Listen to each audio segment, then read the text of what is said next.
Hey everyone, this is Ayush and I welcome you to BeFit TP. आज का जो ये वीडियो है ये कम्प्लीटली आपकी जिम में सेफ्टी के ऊपर होने वाला है। तो इस वीडियो के टॉपिक को हम आगे बढ़ाएं उससे पहले आप इस चैनल को सब्सक्राइब करिए और अपडेटेड रहने के लिए बेल आइकन को क्लिक करिए ताकि आपको आगे नोटिफिकेशंस मिलती रहे। इस वीडियो के थ्रू हम जानेंगे कि आपके लिए जिम में कौन कौन सी एसेसरीज नेसेसरी हैं और आपको उनको किस तरीके से यूज करना है।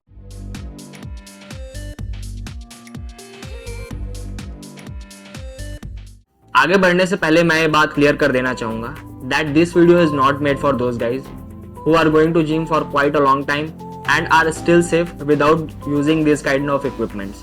अगर आप अभी तक के सेफ हैं तो दैट्स योर लक, लेकिन मैं जिन इक्विपमेंट्स के बारे में इस वीडियो में बताने जा रहा हूँ वो इक्विपमेंट्स आपको जिम में यूज करना मैंडेटरी है।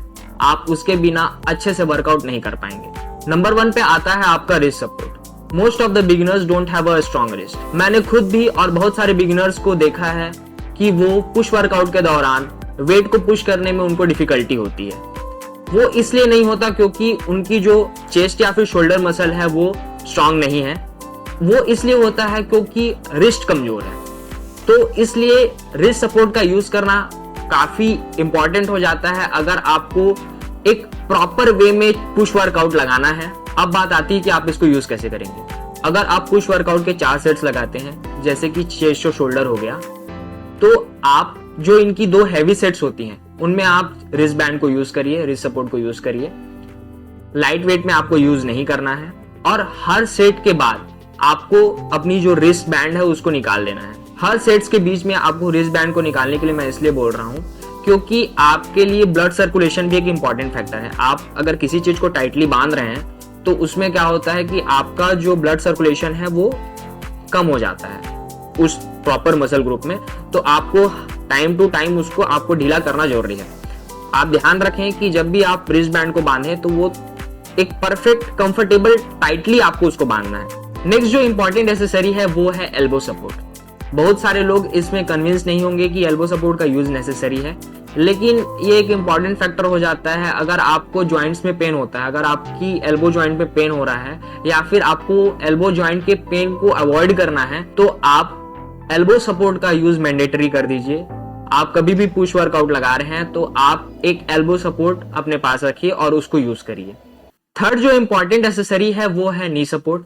आपको अपने लेग वर्कआउट के दिन नी सपोर्ट का यूज मैंडेटरी कर देना चाहिए क्योंकि बहुत सारे लोगों को मैंने नी में जो जॉइंट पेन होता है उससे जूझते हुए देखा है। उसके कारण से उनका जो वर्कआउट है उतना एफिशिएंट वे में हो नहीं पाता।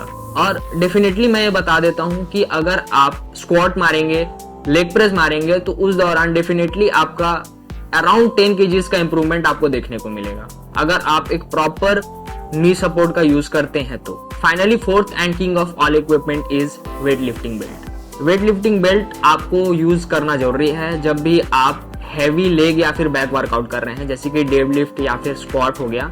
आपको ये इंजरी से बचाएगा।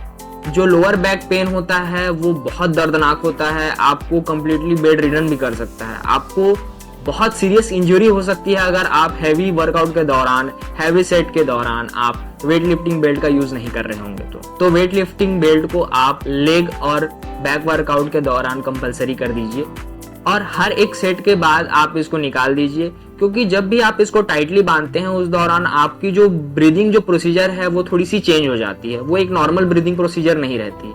तो आपको हर सेट के बाद इसको आपको निकालना जरूरी है ताकि आप एक जो नॉर्मल ब्रीदिंग प्रोसीजर है उसको आप फॉलो कर सकें। फाइनली मैं एक चीज सजेस्ट करना चाहूंगा, ये किसी भी एसेसरी या फिर इक्विपमेंट से रिलेटेड नहीं है, ये आपकी जिम में माइंडसेट से रिलेटेड है। मैंने बहुत सारे लोगों को देखा है कि वो जब हैवी वर्कआउट लगा रहे होते हैं, इवन जब वो वेट उनसे उठ नहीं रहा होता है, वो रजिस्ट करते हैं किसी से भी सपोर्ट मांगने से। एक अजीब सी हिचकिचाहट होती है उनको। ये नहीं है कि वो ईगो लिफ्टिंग कर रहे हैं, उनको एक हिचकिचाहट सी फील होती है। तो मैं बोलूंगा कि आप ऐसा ना करिए। आप जब भी हैवी वर्कआउट कर रहे हैं तो आप किसी न किसी को अपने पीछे स्पॉट करने के लिए रखिए ताकि आप प्रॉपर वर्कआउट कर सके और इंजरी फ्री होकर वर्कआउट कर सके। तो इन सभी चीजों को आप ध्यान में रखें और सेफली वर्कआउट करें। Thank you.